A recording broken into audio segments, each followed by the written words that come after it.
Hi hello every one welcome to the one life one voice. நம்ம இன்னைக்கு எதை பற்றி பார்க்க போகிறோம்னா, நம்ம லாஸ்ட்டாக பார்த்த ட்ராமாவோட அடுத்த எபிசோட தான் பார்க்க போகிறோம். லாஸ்ட் எபிசோடில் என்ன ஆச்சுன்னா, நம்ம ஹீரோயின் வந்துட்டு மூன் ட்ரைபோட ராணின்னு நான் உங்களுக்கு ப்ரூவ் பண்ணோம் அப்படிங்கிறதுக்காக ஹீரோ தன்னோட ஃபீலிங்ஸை எடுக்கிறதுக்காக ஒரு மம்மி பொம்மைக்குள்ளே போனான்ல, அதே பொம்மைக்குள்ளே போகணும் அப்படிங்கிற மாதிரி சொல்லிட்டாங்க. அதுக்குள்ளே போனதுக்கு அப்புறம் அவங்களுக்கு செம்ம பெயின் வருது. ஒவ்வொரு பெயினும் அப்படி கொடூரமாக இருக்குது. அந்த பெயினை அவன் அனுபவிக்கக்கூடாது அப்படின்னு ஒரு ட்ரிங்கை கொடுத்துருப்பா. ஆனால் இவங்க மத்திய அந்த ஸ்லான்ஜில் ஆக்டிவேட் ஆகி அவனுக்கு பெயின் வருது. எப்படி அவங்க தான் நம்ம ஹீரோயின் தான், அவனுக்கே தெரியாம ஒரு ட்ரிங்க் கொடுத்துட்டு போனாங்கல்ல இவனுக்கு பெயின் வரக்கூடாதுன்னு. அப்புறம் எப்படி உங்களுக்கு பெயின் வருது அப்படிங்கிற மாதிரி டிராகன் குட்டி கேட்கும்போது, நான் அவகிட்ட தான் குடிக்கிற மாதிரி ஆக்ட் பண்ணேன். நான் வந்துட்டு அதுக்கப்புறம் அவன் போனதுக்கு அப்புறம் வெளியில துப்பிட்டேன். அவ எனக்காக பெயின் அனுபவிக்கும் போது நானும் அதை அனுபவிச்சு தானே ஆகணும். அப்படி அனுபவிச்சா தானே அது ரெண்டு பக்கம் கரெக்டான விஷயமா இருக்கும். அது மட்டும் எப்படி நான் தனியாக அனுபவிக்கிறது அப்படின்ட்டு இங்க ஒரு பக்கம் இவன் வலி அனுபவிக்க, அங்க வந்துட்டு அவ வலி அனுபவிக்க. இதுல வந்துட்டு ஹீரோட தம்பி தான் ரொம்ப ஐயோ அவ ரொம்ப பாவம் அப்படிங்கிற மாதிரி யோசிச்சுக்கிட்டு நேரா போயிட்டு, உன்னால முடியலன்னா அதை நிறுத்திடு நிறுத்திடு தயவு செய்து நிறுத்திடு, யோ நீங்களாவது நிப்பாட்டுங்க அப்படின்னு அங்கேருந்து சக்தி கொடுத்துட்டு இருக்கிற எல்லாத்திட்டையுமே சொல்கிறாங்க. இதை ஆரம்பித்தா நிப்பாட்ட முடியாது, உன்னை அவங்க இறக்கணும் இல்லை அவங்க உயிரோட இருக்கணும் அப்படிங்கிற மாதிரி சொல்லும்போது, பரவாயில்ல அவள் ரொம்ப பாவம், நான் அவன் மேலே கோவப்பட்டேன் தான், அவளை பிடிக்காது தான், ஆனால் இது ரொம்ப கஷ்டமாக இருக்குது அப்படிங்கிற மாதிரி அவனே ஒரு மாதிரி தயங்க ஆரம்பிச்சிட்றான்.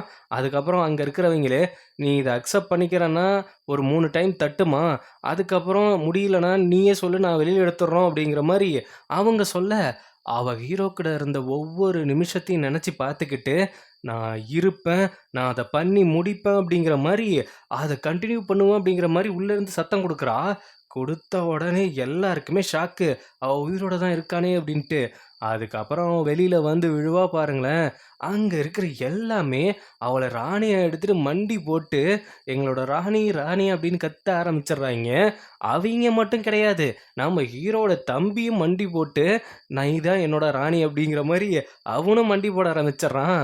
அங்கே இருந்து வந்த ஹீரோ அவகிட்ட வந்துட்டு, எதுக்காகடி இப்படி பண்ணுற குட்டச்சு அப்படிங்கிறப்ப அப்படியே கண்ணுலேயே ஒரு வார்த்தை சொல்லுவாங்க, எல்லாம் உனக்காக தான், நான் உன்னோட ஒய்ஃபாக இருக்கணும் அப்படிங்கிறதுக்காக தான் அப்படிங்கிறப்ப செம்ம மூமெண்ட்டாக இருக்கும். அப்படியே 2 பேரும் ஐலி கன்வர்சேஷன் பண்ணிக்கிறது உண்மையிலே நல்லா இருக்குங்க.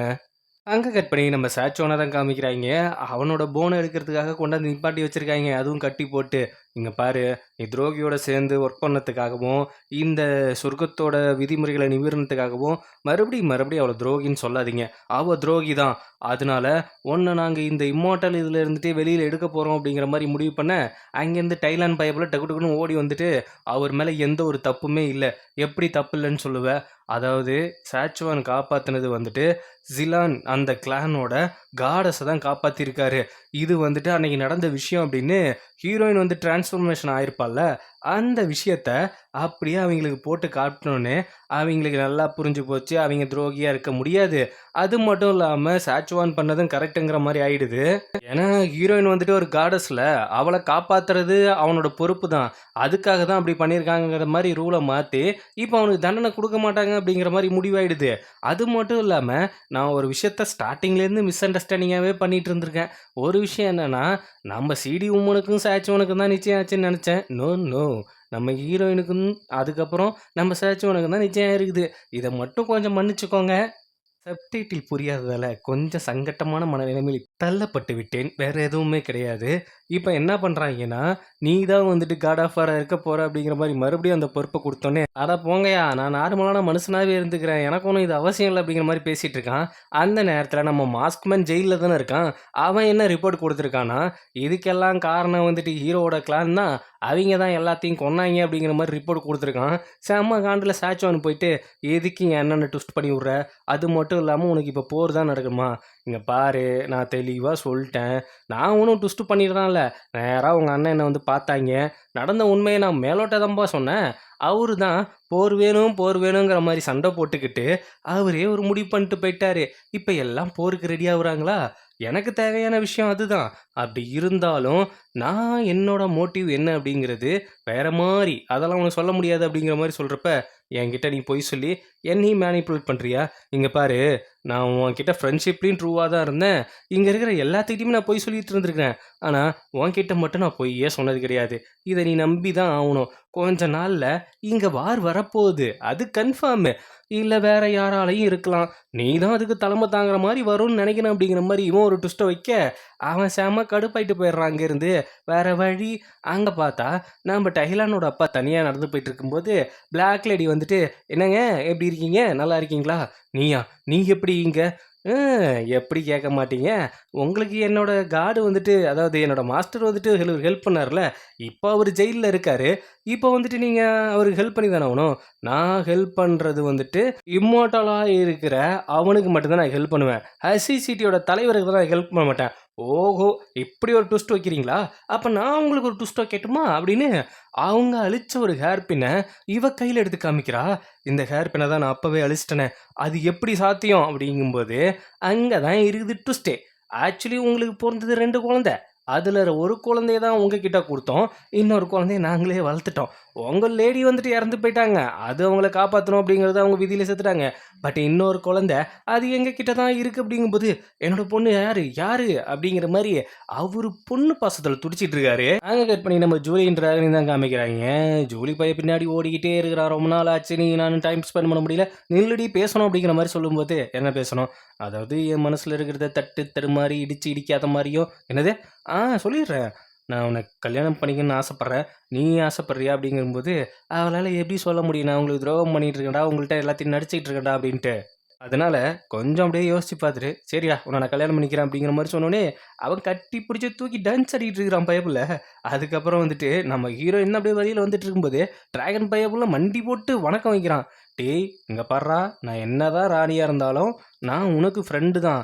இல்லை நான் இப்படி தான் மண்டி போட்டு நான் உங்களுக்கு மரியாதை கொடுப்பேன் அப்படிங்கும்போது, டேய் டிராகன் குட்டி, இப்போ நீ எழுந்திரிக்கல, இங்கே பாரு பாரு அப்படின்ட்டு அவள் விளாண்டுட்டு இருக்கும்போது, என்ன வழக்கத்தோட மியூஞ்சில் 2 பிரைட்னஸ் எக்ஸ்ட்ரா தெரியுது, அதுவா அதுவா, என்னடா புதுசாக வேகலாம் படுற, இல்லை அதுவா அப்படிங்கும்போது, சொல்லித்தலை ஜூலி என்னை கல்யாணம் பண்ணிக்க ஒத்துக்கிட்ட மாதிரி தான் அப்படின்னு சொல்லும்போது, வாவ் நாங்கள் 2 பேரும் கல்யாணம் பண்ணிக்க போகிறோம், இப்போ நீங்கள் 2 பேரும் கல்யாணம் பண்ணிக்க போகிறீங்களா, சூப்பர்ரா. ஆ அதுக்கப்புறம் இன்னொரு விஷயம் சொல்கிறேன், அவள் என்னதான் எனக்கு ஃப்ரெண்டாக இருந்தாலும் நாளைக்கு அவளை ஏதாவது கஷ்டப்படுத்தினு வச்சுக்கேன், ராணியாக அவனை போட்டு தள்ளுறனோ இல்லையோ, அவளோட ஃப்ரெண்டை அவனை போட்டு தள்ளிடுவேன் அப்படிங்கிற மாதிரி 2 பேரும் அவ்வளோ ட்ரூ பாசத்தோட பேசிகிட்டு இருக்கும்போது தூரத்துலேருந்து ஜூலி கொஞ்சம் கில்ட்டு ஃபீலில் இருக்கிறா. இந்த அளவுக்கு என்னை நம்புகிறாங்களே, நான் இவங்களுக்கு சதி பண்ண போகிறேன்னு தெரிஞ்சா என்ன நான் ஆவாங்களோ அப்படிங்கிற மாதிரி ரொம்ப ஃபீல் பண்ணிட்டு இருக்கிறா. அங்கே கட் பண்ணி நம்ம ஹீரோட தம்பியை தான் காட்டுறாங்க. அவங்களுக்கு வந்து என்ன ஆகி போச்சுன்னா, பிளாக் லேடி வந்துட்டு அங்கே இதையே கொளுத்தி போட்டு போயிட்டா. ஆக மொத்தத்தில் அவனும் காண்டில் தான் இருக்கான். இங்கே பார்த்தா ஹீரோயினுக்கு வந்துட்டு ஜூலி வந்துட்டு ஒரு பிளட் பாய்சன் வந்துட்டு அவளோட இதில் இன்ஜெக்ட் பண்ணால, அது வந்துட்டு வேலை செய்ய ஆரம்பிக்குது. அப்படியே அவள் மேக்கப்லாம் போட்டுட்டு இருக்கும்போது நம்ம சிடி உமன் மாதிரி அவள் பொட்டெல்லாம் எடுத்து வச்சுக்கிட்டு ஹீரோவை போய் மீட் பண்ணும் பொழுது அவள் கொஞ்சம் டிஃப்ரெண்ட்டாக நடந்துக்கிறா அப்படிங்கிறது அவனுக்கு நல்லாவே தெரிஞ்சிடுச்சு. உடனே சொடக்கு போட்டு அவளை மயக்கம் போட வச்சோன்னே அங்கேருந்து அவன் தம்பிக்காரன் வந்துட்டான்.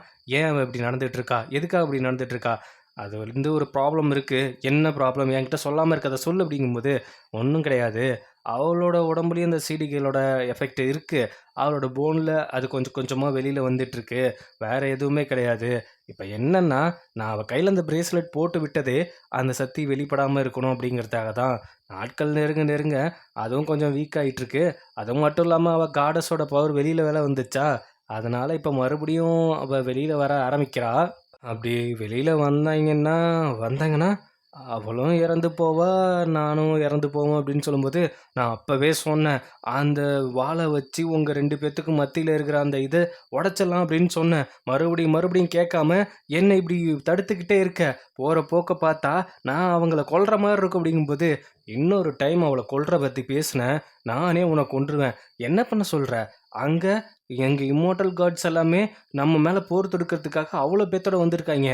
நம்மக்கிட்ட இருக்கிறது வெறும் 80,000 வீரர்கள் மட்டும்தான். அதுவும் நம்ம நாட்டு பெண்களை சேர்த்து மீதி இருக்கிற ஒட்டுமொத்த பேருமே அவ்வளோ பேர் தான் இருக்கும். இது எல்லாமே உன்னோட சக்தியை நம்பி தான் இருக்குங்கும்போது, நீ இப்படி சொல்கிறது எனக்கு எப்படி தெரியுமா இருக்குது? எனக்கு தெரியாது. எனக்கு நீ முக்கியம். நம்ம நாடு முக்கியம். இதை நான் வெளியில் கொண்டு போயிட்டு என்னவா ஆக்குவேன் தெரியுமா அப்படின்னு சொல்லும்போது, டிராகன் பயபுல கத்த ஆரம்பிச்சிடறான். எங்களோட மாஸ்டருக்கு எதிராக நீங்களே திரும்பினா நான் அப்புறம் எதிர்த்து சண்டை போடுற மாதிரி இருக்கும். டேய் டிராகனு, நான் பேசுறதும் உனக்காக தான். இவன் லவ்வுன்னு என் அண்ணங்காரன் போயிட்டு லாஸ்ட்ல நம்ம மக்கள் மொத்தத்தையும் விட்டுட்டு உட்காந்துருக்க போறான். அவர் மேல எனக்கு நம்பிக்கை இருக்கு.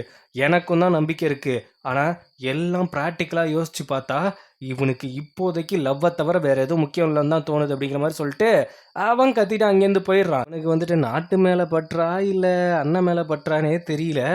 அங்கே கட் பண்ணி ஜூலியை தான் காமிக்கிறாங்க. ஜூலி வந்துட்டு டிராகனுக்காக வெயிட் பண்ணிட்டு இருக்கா. அந்த நேரத்தில் பிளாக் லேடி வந்துட்டு நீங்கள் சொன்ன வேலையை நான் முடிச்சிட்டேன் அப்படிங்கிறப்ப அவங்க ஒரு பாய்சனை எடுத்து கொடுத்து வெளியில் எடுத்துட்டு இப்போது நீ ஒரு முடிவு எடுக்க வேண்டியது இருக்குது. என்ன நீங்கள் சொன்ன வேலையை தான் நான் இப்போ சரியாக பண்ணிட்டேனே. உனக்கு உன் சிஸ்டரை ரொம்ப பிடிக்குமா இல்லை நீ நேசிக்கிற ஒருத்தனை பிடிக்குமா? அவனை என்ன பண்ணீங்க? ஒன்றும் இல்லைப்பா, அன்னைக்கு நான் வந்தப்போ ஒரு டவுட் பட்டு இங்கே வந்து தேடி பார்த்துட்டு இருந்தான்ல, அப்போ ஒரு பட்டர்ஃப்ளை மூலியமா அவன் மேலே ஒரு பாய்சனை நான் பாய்ச்சி விட்டுட்டேன். இப்போ அவன் 3 நாளில் இறந்துருவான். அதுக்கான ஆன்டிடோட்டும் தான். அதே மாதிரி உன்னோட ஃப்ரெண்டு உன் சிஸ்டரு அவ மேலே நான் போட்ட பாய்சனுக்கும் ஒரு ஆன்டிடோட்டு இதுதான். இப்போ நீ யாரை சேவ் பண்ணுவ? ஒன்று உன் ஃப்ரெண்டை சேவ் பண்ணும், இல்லை உனக்கு பிடிச்ச உன் லவ்வரை சேவ் பண்ணும். இப்போ நீ தான் முடிவு எடுத்துக்கணும். முடிவு பண்ணிட்டு அவளை என்கிட்ட வந்து ஒப்பட அப்படிங்கிற மாதிரி சொல்லிட்டு அவன் அங்கேருந்து கிளம்பிடுறான். அங்கே வந்து டிராகன் குட்டி மேலே டே எங்கடா போன இவ்வளோ நேரம் அப்படின்ட்டு அந்த மேலே அந்த பாய்சன் இருக்கா அப்படிங்கிற மாதிரி மோந்து பார்க்குறா. என்ன வித்தியாசமாக நடந்துட்டுருக்க? ஒன்றும் இல்லைடா, உன்னோட சேஃப்டி தானே எனக்கு ரொம்ப முக்கியம். நீ ரொம்ப நேரம் வராததால் ஒரு மாதிரி ஆயிடுச்சு. அது ஒன்றும் இல்லை, நான் அவங்க வந்துட்டு இவளை பற்றி தான் ஹீரோயினை பற்றி தான் பேசிகிட்டு இருந்தோம். என்ன பேசிகிட்டு இருந்தீங்க? இல்லை அது உள்ளுக்குள்ளே பேசணும்லாம் வெளியே சொல்ல மாட்டோம். டேய் எப்படி இருந்தாலும் நான் உன்னோட ஒய்ஃப் ஆக போகிறோடா, ஏன்டா இப்படி பண்ணிகிட்ருக்க? நீ என்ன தான் ஒய்ஃப் ஆக போகிறனாலும் சரி நான் இதை சொல்ல மாட்டேன் அப்படிங்கிறப்ப எனக்கு உன்னோட சேஃப்டி தான் முக்கியம், மற்ற எதுவும் முக்கியம் இல்லை அப்படிங்கிற மாதிரி அங்கே ட்ராகனை கட்டி பிடிச்சிக்கிறா. அதே நேரம் இங்கே பார்த்தா ஹீரோ என்ன பண்ணுறதுன்னு தெரியாமல் முழிச்சிட்டு நின்றுட்டு இருக்கான். அங்கே இருக்கிற எல்லாமே நீங்கள் இருக்கிற வரைக்கும் எனக்கு எந்த ஒரு பிரச்சனையும் இல்லை, நாங்கள் தைரியமாக போகிற ஃபேஸ் பண்ணுவோம், எதிர்த்து யார் வந்தாலும் சரி உங்கள் நரக நெருப்பை வச்சு நீங்கள் அழிச்சிடுவீங்க, நீங்கள் தைரியமாக இருங்க, இருக்கிற எல்லா மக்களையும் கூட்டிகிட்டு வந்திருக்கேன் அப்படிங்கிற மாதிரி சொல்லும்போது அட பாவிகளா பாவிகளா, என்னோட நெருப்பு தான் வேலை செய்ய மாட்டேங்குது, இதை புரியாமல் நானே குழம்பிட்டு இருக்கிறேன், இவங்க வேற போருன்னு என் உயிரை வாங்குறாங்களே அப்படிங்கிற மாதிரி அவன் மண்டை காஞ்சிட்டு இருக்கிறான்.